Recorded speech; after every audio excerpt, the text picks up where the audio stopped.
We consume digital lifestyle media in a state of rapid repetition, swiping through advice columns with an almost automatic rhythm. This is a standard snippet of lifestyle media, offering workplace fitness tips. For a passive reader, this text presents itself as a neutral, utilitarian tool. It appears to offer nothing more than actionable information for a better workday. However, even the most mundane lifestyle advice is value-laden. These texts contain specific instructions about how we should exist in the world. To identify these instructions, we apply multimodal critical discourse analysis, or MCDA. MCDA is a framework used to examine how language and visuals work together to establish social and political meanings. Through this lens, we look for ideology. In discourse analysis, ideology is the quiet normalization of specific sociocultural values through everyday language and structural choices. The following deconstruction treats these tips as a specific arrangement of language designed to link physical anxiety with a commercial remedy.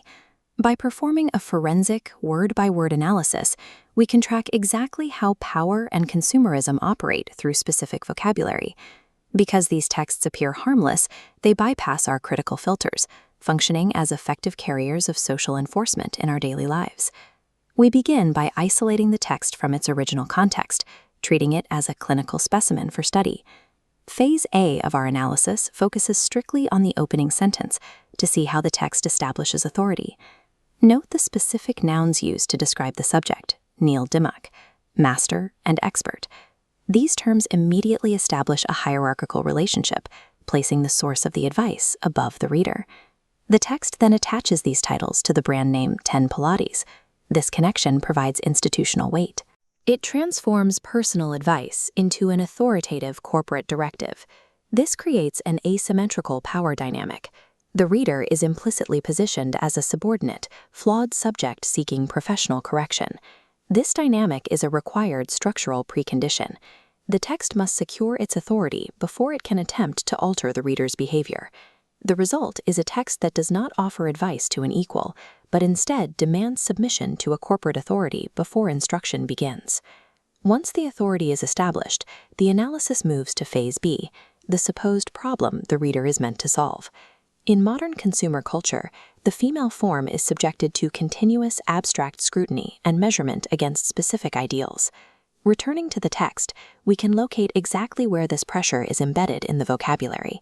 The text describes the reader's current state as a series of old habits that require changing. This creates a baseline of failure. It presumes the reader is currently acting incorrectly before they have even begun the routine. The text then identifies the goal, achieving a flat tummy.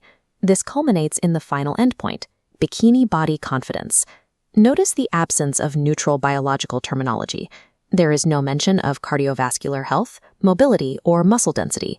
Terms like flat tummy and bikini body pivot the text toward a gendered, socially validated aesthetic standard. This choice engineers a specific anxiety by creating a gap between the reader's current state and a required social norm. Even confidence is weaponized here. Mental well-being is framed as something contingent on achieving this specific physical standard. The text manufactures a deficit by framing the failure to meet an aesthetic norm as a personal flaw, rather than addressing objective health. Phase C focuses on the remedy. Once the reader feels insecure, the text must offer a solution palatable to a consumer.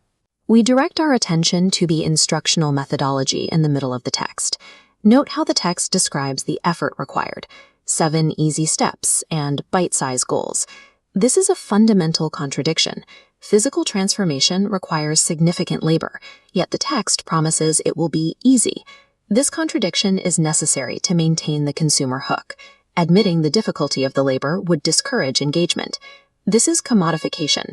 Abstract goals like confidence are packaged into simple, consumable, branded routines.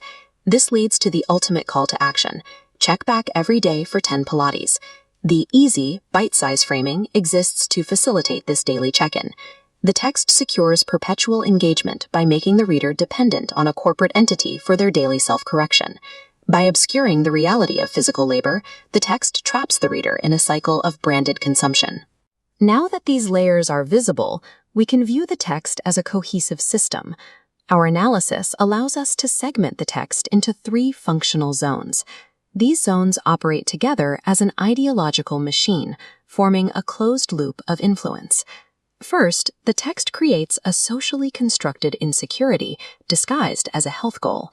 Second, it positions itself as the expert authority capable of solving that flaw. Finally, it prescribes a branded consumer habit as the exclusive remedy. Power and ideology are continuously reproduced through the microlinguistics of everyday advice. This crucial process reveals the necessary shift from passively absorbing everyday media to actively dissecting its hidden underlying mechanisms. The value of critical discourse analysis lies in this shift, from a passive consumer to an active critical decoder of the environment around us.